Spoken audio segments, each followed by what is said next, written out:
Imagine कीजिए, अगर आप रात में सोएं और आप सोना चाहते हैं, लिटरली आप सोना चाहते हैं पर आप सो ना पाएँ, और आपको पता है कि सोने के बाद आप एक दूसरे ही वर्ल्ड में पहुंच जाओगे।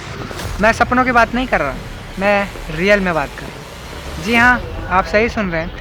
हम लोग बात करने वाले हैं मून नाइट की, जिसमें हमारा भाई, हमारा दोस्त मार्क ऐसे ही सिचुएशन में फंस चुका है। चलिए आइए फिर शुरू करते हैं। तो मून नाइट का ट्रेलर स्टार्ट ही इस तरीके से होता है कि आप थोड़ा सा कंफ्यूज होते हैं, थोड़ा डार्क फीलिंग भी आती है और हर तरीके से आपको लगता है कि ओ माय गॉड क्या हो रहा है। बहुत टाइम बाद मार्वल की बहुत डार्क मूवी, मतलब ये एक सुपर हीरो मूवी नहीं लगती, आपको एक साइकोलॉजिकल मूवी जैसी फील आती है ट्रेलर को देखने के बाद में। और वहीं पे अगर हम ट्रेलर के ब्रेकडाउन की बात करते हैं तो हम ट्रेलर के एक स्टार्टिंग सीन में ही देखते हैं जो अपना फ्रेंड है मार्क, वो एक बेड पे लेटा हुआ है और सोया हुआ है, और वहीं पे बैक पे हमको एक साउंड सुनने को मिलती है कि जिसमें एक वॉइस रिकॉर्डिंग होती है या अलार्म जैसा कुछ होता है, जिसमें वो ये बोलती है हेलो, शुक्रिया आपके जगने का।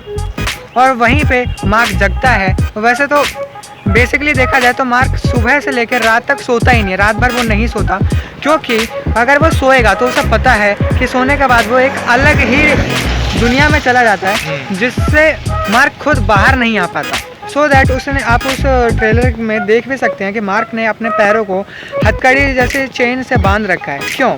क्योंकि जब वो सो जाता है तो वो दूसरे डायमेंशन में चला जाता है या किसी दूसरे वर्ल्ड में चला जाता है, और जब वापस आता है तो वो बहुत ज़्यादा क्या कह सकते हैं, डरा हुआ सहमा हुआ, और वो हर जगह भागने लगता है। तो उससे बचने के लिए उसने अपने आप को बांध रखा है और वो सोना नहीं चाहता। और वहीं पे हम नेक्स्ट चीज़ में ये भी हम गौर करते हैं कि उसने अपने बेड के चारों तरफ में सैंड जैसा कुछ लगाया हुआ है। वो वैसे सैंड तो नहीं हो सकता, वो आई थॉट नमक हो सकता है या सैंड हो सकता है, क्योंकि जो एक डीमन माइथोलॉजी है उसके अंदर साफ साफ ये बताया गया है कि डीमन को दूर रखने के लिए या कुछ ऐसी अनचाही शक्तियों को दूर रखने के लिए नमक यूज़ में होता है। तो नमक हो सकता है, लक्ष्मण रेखा उसकी बाउंड्री कर सकता है। जैसे घरों में आजकल साइकिल पे लक्ष्मण रेखा की चौक बेची जाती है कॉकरोचों को बचाने की।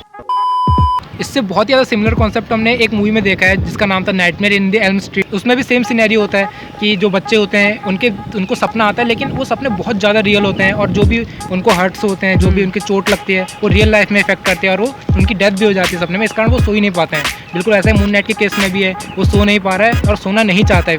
बिल्कुल उसका मन नहीं कि सोऊं और मेरे साथ कुछ वहाँ हो। बेसिकली हमारी लाइफ में क्या होता है कि हम रात में सोते हैं, बुरा सपना देखते हैं, बुरा सपना देखने के बाद हमारी आँख खुल जाती है, क्योंकि हमें फील होता है कि ये हमारे साथ क्या होता है। हम रात में सोते हैं, बुरा सपना देखते हैं, और हम उस बुरा सपने को देखने के बाद हमारे अचानक से आँख खुल जाती है और हमें फील होता है कि वो सपना कितना ज़्यादा रियल था।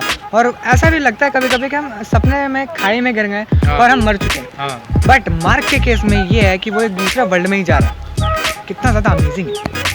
फिर हम नेक्स्ट सीन में देखते हैं कि जो अपना भाई मार्क जो है कहीं पे अपना बैग लेता है। जैसे कि बेसिकली हमारी लाइफ में भी ऐसा ही होता है कि सुबह हम 8 बजे उठते हैं, बैग उठाते हैं और अपने पापा लोग जॉब पे जाते हैं। वैसे ही जो है मार्क भी ऑफिस जा रहा है। बट इस वाले एक सीन में हम लोग गौर कर सकते हैं कि मार्क जो है अपने आप को स्टीवन बोल रहा है, और स्टीवन तो बोल ही रहा है, प्लस जब वो अपने वर्क एरिया पे पहुंचता है, मतलब कि जो मार्क है वो एक म्यूज़ियम में एक एज अ वर्कर काम करता है। जैसे कि एक लोगों को एक छोटा छोटा अपार्टमेंट दिया जाता है कि इसकी सुरक्षा तुम करोगे, इसकी सुरक्षा तुम करोगे। तो मार्क जो है इस तरीके का एक म्यूज़ियम में जॉब करता है जो जिसमें इजिप्शियन से रिलेटेड चीज़ें रखी हुई। इवन जो वहाँ का स्टाफ है वो भी उसको स्टीवन ही बोल रहा है। तो यहाँ पे अब कन्फ्यूजन पैदा होती है कि अगर वो मार्क है तो लोग उसको स्टीवन क्यों बोल रहे हैं। तो क्योंकि अब लोगों के हिसाब से मार्क को स्प्लिट पर्सनालिटी डिसऑर्डर है, जिसके अंदर इंसान का क्या होता है कि एक दोहरा पर्सनालिटी क्रिएट हो जाता है। लाइक दो इंसान लेकिन बॉडी एक ही है, जिसमें मतलब आत्मा वाला इसमें कुछ चक्कर नहीं, दिमाग में दो हिस्से बन जाते हैं। तो ऐसा है कि मार्क एक उसका अलग स्प्लिट पर्सनालिटी है और स्टीवन उसकी एक अलग पर्सनालिटी है जो कि एक ही जिसमें ज़िंदा है। अब हम देखते हैं वहीं पे कि अब मार्क जो है बहुत ज़्यादा कंफ्यूज हो चुका है, क्योंकि अब वो रियल और ड्रीम की लाइफ में बिल्कुल भी फ़र्क भूल ही चुका है, और वो इतना ज़्यादा कंफ्यूज हो चुका है कि वो बहुत ज़्यादा परेशान है, बहुत ज़्यादा टेंशन में भी। हम ट्रेलर में देख सकते कितना ज़्यादा वो टेंशन में, उसको पूरा फेस मतलब बिल्कुल डल पड़ा हुआ है कि सही में जैसे कि हम जो कभी कभी एक सपने को देख के कितना ज़्यादा परेशान होता है, एक पूरे दिन खराब हो जाता है, पर मार्क की तो पूरी की पूरी लाइफ ही उखड़ी पड़ी है। कितने हफ्तों से सोया नहीं है बंदा। और उसके बाद हम उसी सीन में देखते हैं कि मार्क जो है एक लिफ्ट में है और लिफ्ट में ही पता नहीं कुछ जैसे एक मम्मी होता है ना इजिप्ट में, उस जैसा कुछ एंटर कर रहा है। बट तभी वो एकदम से सीन बदल जाता है और उसी मम्मी की जगह एक ग्रैंड माँ वहाँ पे होती है, एक बुढ़िया जो है घुस जाती है ग्रैंड में। तो उसमें घुसते और जो है मार्क जैसे हम लोग बहाने मारते हैं ना झुकने के बाद कि मेरी चवन्नी गिर गई थी, तो मार्क भी यही बोलता है कि मेरा चश्मा गिर गया था तो मैं चश्मा ढूंढ रहा था, और ग्रैंड माँ भी यही बोलते कि आई होप तुमने अपना ग्लासेस ढूंढ लिया होगा। फिर उसके बाद हम देखते हैं कि मार्क जो है कि म्यूजियम के अंदर डरा सहमा हुआ एंटर करता है। फिर उसके बाद मार्क को म्यूजियम के अंदर ही फ़ोन बजने की आवाज़ सुनाई देती है। अब उस आवाज़ का पीछा करते करते मार्क जो है एक छोटी सी जगह पे पहुंचता है जहाँ पे एक शायद की और एक मोबाइल फ़ोन रखा होता है, और वो एक पुराने ज़माने का वो मोबाइल फ़ोन होता है, जैसे एक मोटोरोला का फ़ोन आता था जिसको हम फ्लिप करके ओपन कर सकते थे, नोकिया वाला। फिर हम देखते हैं कि मार्क है और स्टीवन, मैं खुद कन्फ्यूज हूँ कि वो मार्क है कि स्टीवन है। मूवी में कितना ही ज़्यादा कन्फ्यूजन होगा अब आप ही सोच सकते हो, मूवी तो नहीं एक्चुअली सीरीज़ है।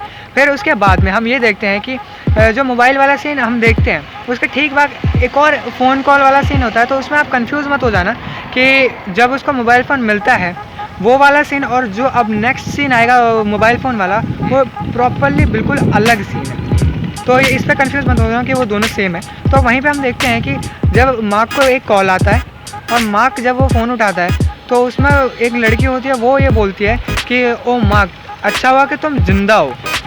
फिर यहाँ पे मार्क बहुत ज़्यादा कन्फ्यूज़न वर्ड्स के साथ ये बताता है कि तुम मुझे मार्क क्यों बोल रहे हो, क्योंकि इस वक्त वो मार्क की पर्सनालिटी में नहीं है, वो स्टीव की पर्सनालिटी में है जो कि मार्क को अभी नहीं जानता है। और ये एक बेसिक सा ट्रेलर में हम डिटेल फाइंड आउट कर सकते हैं कि जब मार्क होता है तो स्टीवन को भूल जाता है, और जब स्टीवन होता है तो वो मार्क को भूल जाता है। फिर हम नेक्स्ट सीन में ये देखते हैं कि ट्रेलर के अंदर जिसका हम वेट करते हैं, जैसे कि हमें मूवीज़ में क्या सबसे ज़्यादा अच्छा लगता है, एक हीरो की एंट्री और विलन ये का साथ, क्योंकि विलन नहीं होगा तो हीरो कैसे दमदार दिखेगा।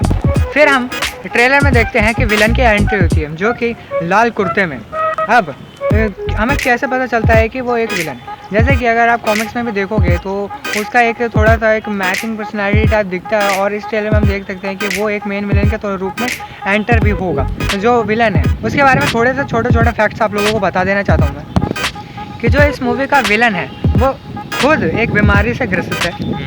ऐसा हो सकता है क्यों? क्योंकि जो मून नाइट की कॉमिक्स है उसके अंदर साफ साफ ये बताया गया है कि जो इसका विलन होता है जब वो पैदा होता है तो डॉक्टर्स इसको स्टार्टिंग में ही बता देते हैं कि इसके अंदर एक ऐसी डिसीज़ है कि टाइम टू टाइम वो ग्रोथ करेगी, बढ़ेगी और इसकी बॉडी अंदर से ही ख़त्म हो जाएगी। और तो इसी वजह से ये बहुत ज़्यादा सनकी के टाइप का आदमी हो जाता है। फिर जो है ये लोगों को अपनी बंदूक की नोक पे रखना जानता है। फिर हम नेक्स्ट सीन में भी देख सकते हैं कि वहाँ पे कुछ बहुत सारे लोग हैं जो कि घुटने टेक रहे हैं उसके सामने, बट हमारा जो मार्क है वो बीच में सबके सामने खड़ा है, वो घुटने नहीं टेकता। तो इससे हमें ये भी पता चलता है कि मार्क जो है अभी इस वक्त अपने मार्क के ही पर्सनालिटी में हो, और मार्क जो है वो एक तरीके से एक लीडर कैरेक्टर है, वो किसी से भी लड़ सकता है, बोल सकता है, बट स्टीवन का कैरेक्टर थोड़ा सा डल है, थोड़ा ऑफ है।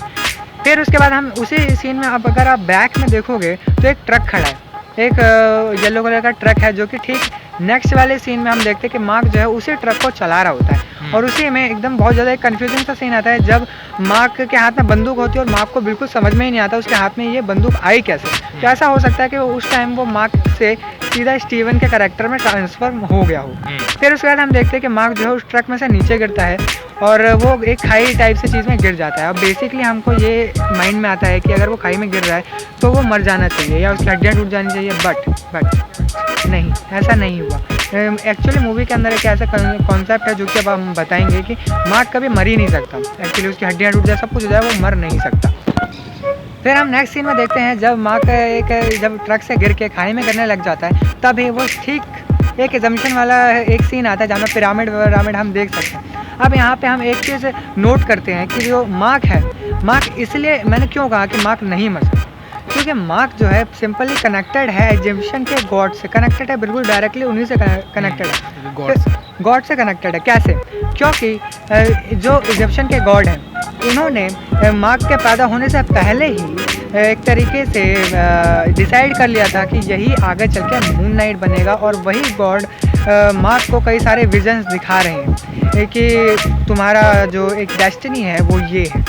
बाकी इसके थोड़े से ओरिजिन वगैरह के बारे में जान लेते हैं कि आखिर इसका लफड़ा क्या है। ओके हाँ, तो अभी जो सारा सागर ने एक बताई है तो इनकी एक स्टोरी कि बचपन से इनको गॉड ने सेलेक्ट कर रखा है, लेकिन इनकी 3 से 4 स्टोरीज हैं अलग अलग, हर स्टोरी बहुत ही अलग ओरिजिन है हर स्टोरी में।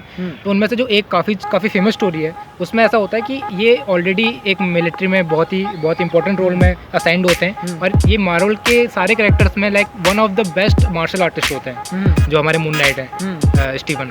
तो ये एक बार किसी नॉर्मल फाइट में होते हैं, इन लग्न होते हैं किसी फाइट में, तो लड़ते लड़ते इनकी बहुत ज़्यादा हो जाती है पिटाई, ठीक है। तो उस पिटाई में ये मरने की नौबत हो जाती है इनकी, इनको अधमराई वहाँ पे छोड़ दिया जाता है, मतलब लगभग मर चुके होते हैं। और उसके बाद क्योंकि वो फाइट होती है इजिप्ट में ही वो फाइट स्टैंड करती है, उसके बाद ये मरते दम तक अपने आप को खींचते हुए ले आते हैं इजिप्ट के मम्मी के पास, और ये मम्मी के ऊपर रखते हैं हाथ, और एक एन्चांटमेंट वहाँ से उजागर होता है कि जो गॉड है वो गॉड का मम्मी होता है, और वहाँ से ये सेलेक्ट होता है कि गॉड बोलते हैं कि यार तुमने हमारी हेल्प की हमारे एन्चांटमेंट को ब्रेक करने में, और हम अब तुम्हारी हेल्प करेंगे, और उसको वो जिंदा कर देते हैं वहाँ से। बेसिकली ये सारे जो चीज़ें हैं वो कॉमिक्स से रिलेट करती हैं। और यहाँ पे एक चीज़ मैंने भी जो है सुना था कि जो गॉड है उस टाइम में शायद ऐसा भी था कि जो मार्क का जो पहला शायद जन्म कह सकते हैं कुछ, जो कि उस टाइम मून नाइट था, तो उस समय शायद मार्क जो है ना वो किसी बहुत बुरी मुसीबत में फंस गया था, जिसके लिए जो इजिप्शियन का गॉड होते हैं वो मार्क के सामने एक 2 चॉइसेस रखते हैं। अगर तुम्हें इस सिचुएशन से बचना है तो तुम्हें मेरे लिए मून नाइट बनना होगा। अगर तुम ये चीज़ मान लेते हो तो तुम इस सिचुएशन से बाहर निकल जाओगे, अदरवाइज़ तुम इसी में फंसे रह जाओगे। तो जो पहले वाला मार्क होता है वो बहुत ज़्यादा सोचता है, विचारता है, फिर जाके वो डिसाइड करता है कि ठीक है कि मैं मून नाइट बनने को तैयार हूँ। फिर उसके बाद जाके गॉड जो है उनको मून नाइट बनाते हैं। और ट्रेलर के एंड में भी हम देखते हैं कि मार्क जो है अब वो मून नाइट के कैरेक्टर में ट्रांसफॉर्म हो चुका है, और मतलब कितना ज़्यादा उसका एपिक लगता है, सुपर कूल मैन, कि मतलब जैसे कॉमिक्स के अंदर अगर मून नाइट की बात करें तो उसका कॉस्ट्यूम थोड़ी वाइट और क्लोथिंग टाइप से लगती है, बट इसके अंदर इतनी ज़्यादा रियलिस्टिक मम्मी वाला रूप दिया गया है कि जैसे जब वो ट्रांसफॉर्म होता है तो एक फॉर्म पट्टे को देख सकते हैं, डिटेल्ड स्ट्रैप्स आती हैं, सारे कवर करती हैं। और प्लस हम नेक्स्ट टाइम ये भी देखते हैं कि जब वो मून नाइट में कवर बन जाता है तो मून नाइट जो है किसी को बाथरूम में, हम देख सकते हो वो एक बाथरूम है, कई सारे लेफ्ट साइड और राइट साइड में सिंक लगे हुए हैं, और वो किसी को पीट रहा है, बहुत बुरी तरीके से पीट रहा है। अब ओरिजिन स्टोरी में ऐसा है कि गॉड ने उसे चूज इसलिए किया था कि वो किसी तरीके के जो उनके दुश्मन हैं, जो कि उनके दुश्मन हैं, वो उसको ख़त्म कर पाए। फिर हम इसी वजह से जो हम बाथरूम वाला सीन देखते हैं वो ये भी हो सकता है कि ये विज़न डाला हो कि तुम इस चीज़ को मारो। और बेसिकली हम एक चीज़ नोटिस कर सकते हैं, अगर आप उसको ट्रेलर को थोड़ा जूम इन करके देखोगे ना, जिसको वो पीट रहा है वो एक रियल आदमी या इंसान नहीं है, वो एक मॉन्स्टर जैसा लगता है। तो ऐसा है कि हम अगर कॉमिक्स की थोड़ी सी बताएं तो उसमें ऐसा है कि गॉड के कुछ दुश्मन हैं जिनका जो इजिप्शियन में जैसे जो डॉग फेस वाला जो एक गॉड होता है वो जो है उनका दुश्मन है। तो ऐसा है कि वो ऐसा हो सकता है कि वो लोग अर्थ पे आ चुके हैं और मून नाइट उनको ख़त्म करता है। और यहीं पे मून नाइट का ट्रेलर बहुत सफाई से एंड हो जाता है और कुछ क्रीपी डार्क साउंड के साथ वो एंड हो जाता है। तो इस वीडियो को यहीं पर रैप अप करते हैं। बिल्कुल। और आई होप आप लोगों को ये वीडियो बहुत ज़्यादा पसंद आएगी, और आप लोग तो मून नाइट देखने वाले, मुझे पता है हम लोग भी देखने वाले हैं। और कमेंट में ज़रूर बता देना कि ट्रेलर का रिएक्शन आप लोगों का कैसा था। हमारा तो बहुत बेहतरीन था। तब तक के लिए बाय।